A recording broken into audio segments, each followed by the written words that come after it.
On September 8, 2025, authorities in Los Angeles, California, made a chilling discovery: the dismembered and decomposing body of a teenage girl. She was found wrapped in plastic and dismembered in the front trunk of a Tesla impounded in Hollywood. That car was registered to David Anthony Burke, better known as D4vd, a 20-year-old singer rising fast in fame. The victim was identified several days later by the Los Angeles County Medical Examiner as 15-year-old Celeste Rivas, missing since April 5, 2024, from Lake Elsinore. Her cause of death has not yet been determined. The authorities are treating the death as a homicide and investigations are ongoing. She was just 10 years old when the danger first crept in. A young girl named Celeste, bright, hopeful, drawn into a world glittering with fame, glamour, and promise. As years passed, those promises took on a darker shape. Her life intertwined with a man far older, David, a singer, someone of influence. Grooming, then disappearance, then discovery. What follows is everything we know so far. A case that shocks us, unsettles us, and forces a question. How could this happen, and could any of us have seen the signs in time? In leaked audio, we hear that David dropped romantic homicide, a music video posted on a date that corresponds with Celeste's birthday. Another song leaked, titled Celeste, where he raps about being obsessed with a girl named Celeste.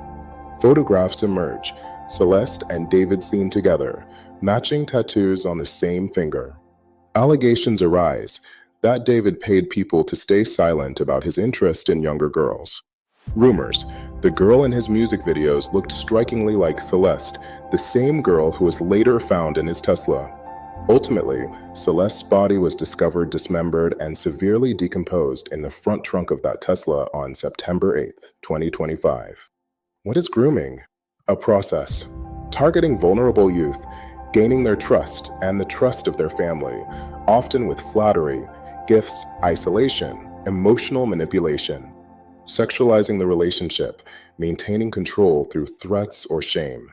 In the world of music, fame, and entertainment, there is power, charisma, access, things many admire, and things many young people find irresistible. But that stage also magnifies risk, fewer boundaries, more one-on-one time, secrecy, and often no accountability. Online grooming has surged. Recorded offenses involving sexual communication with minors have increased dramatically. In the UK, for example, online grooming crimes against children rose by nearly 82% in 6 years. Many victims are under 12. Most are girls. Were there signs? Matching tattoos? A coincidence that repeats. Lyrics to songs that sound like confessions. Music videos released on birthdays.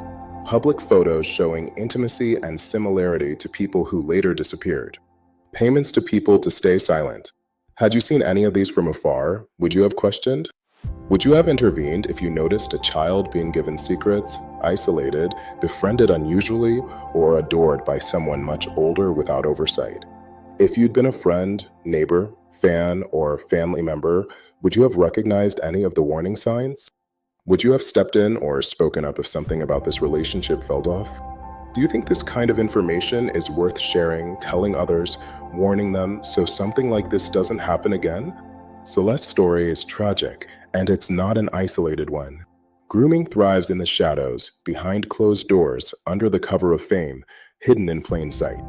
The signs were there, the whispers, the coincidences, the warnings that maybe someone could have acted on. The real question is, would you have seen them?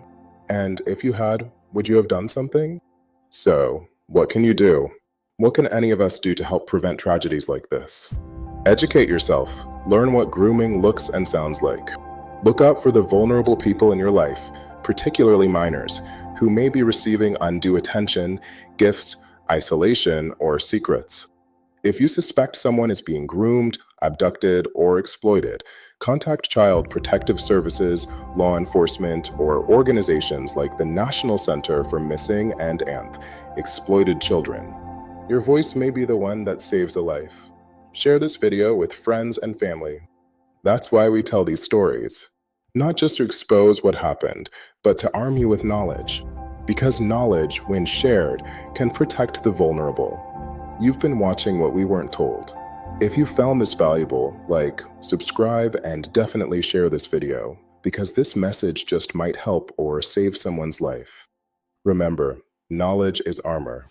Stay vigilant, stay safe, and keep listening to What We Weren't Told.